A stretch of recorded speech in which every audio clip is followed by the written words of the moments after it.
এই যে প্রশ্নটা যে ইনসাফ 2 আসবে কিনা, তো আমরা তো সিনেমাতেই মনে হয় যে একটা কিউ রেখে গেছি, তো সেখান থেকে আপনারা বলতেছেন অবশ্যই ইনসাফ 2 অবশ্যই হবে এবং ইনসাফ 2 এই ইনসাফকে বিট করবে।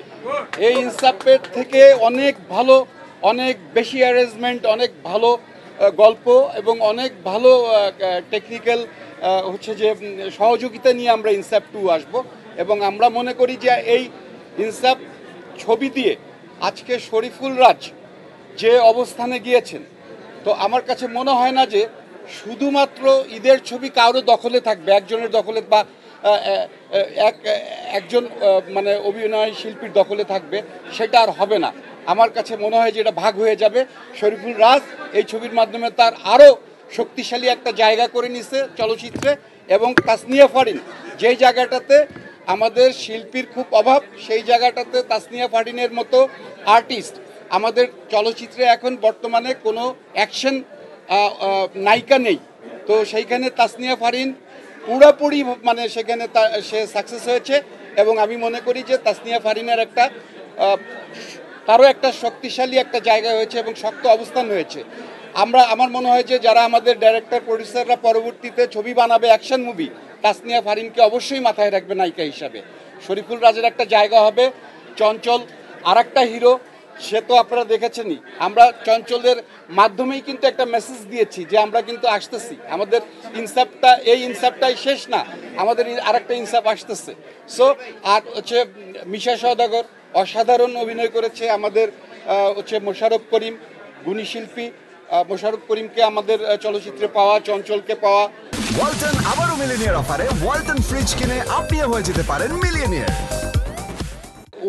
সঞ্জয় সমদ্দারকে আমার দেখা হয়েছে যে ও কলকাতায় কাজ করেছে জিতের মতো একটা বড় আর্টিস্টের, তার নিজস্ব ছবিতে, এবং জিৎ আর্টিস্ট ছিল। তো জিতের মতো একটা বড় আর্টিস্টের ছবি, যেহেতু জিৎ প্রোডাকশন চঞ্চলের উপরে আস্থা রেখেছে, এই জন্য আমরাও সঞ্জয়ের উপরে আস্থা রেখেছে জিৎ, সেই জন্য আমরাও সঞ্জয়ের উপরে আস্থা রেখেছি। এর আর কোনো মানে কোনো ছিল না, কনফিউশন ছিল না। আর একটা সুসংবাদ হচ্ছে যে আমাদের সিঙ্গেল স্ক্রিনে আগামী সপ্তাহ থেকে আমাদের অলরেডি 40টা হলে আমাদের মুভি চলবে, এবং আরও সিঙ্গেল স্ক্রিন আসতেছে ছবি নেওয়ার জন্য। সো আমরা আগামী সপ্তাহ থেকে ব্যাপকভাবে আমাদের চলচ্চিত্র সিঙ্গেল স্ক্রিনে চলবে। দর্শকদের আহ্বান করি বা তাদেরকে দাওয়াত দিচ্ছি যে সিঙ্গেল স্ক্রিনে দেখার জন্য, যারা মিস করছেন ইনসাফ দেখার জন্য, তারা সিঙ্গেল স্ক্রিনে দেখতে পারবেন। আসলে আমার আজকের আসাটাও চমক, আর পর্দায় যারা ইনসাফ দেখতে আসবেন তাদের জন্য একটা চমক। তা সেই চমকটা আমরা না বলি, যারা হলে আসবেন, যারা ইনসাফ দেখবেন, তারা শেষ চমকটা দেখতে পারবেন যে চমকটা আসলে কি। আর আমি নিজে এসে নিজে চমকিত হয়েছি সব কিছু দেখে, কারণ দুর্দান্ত লেগেছে সত্যি কথা।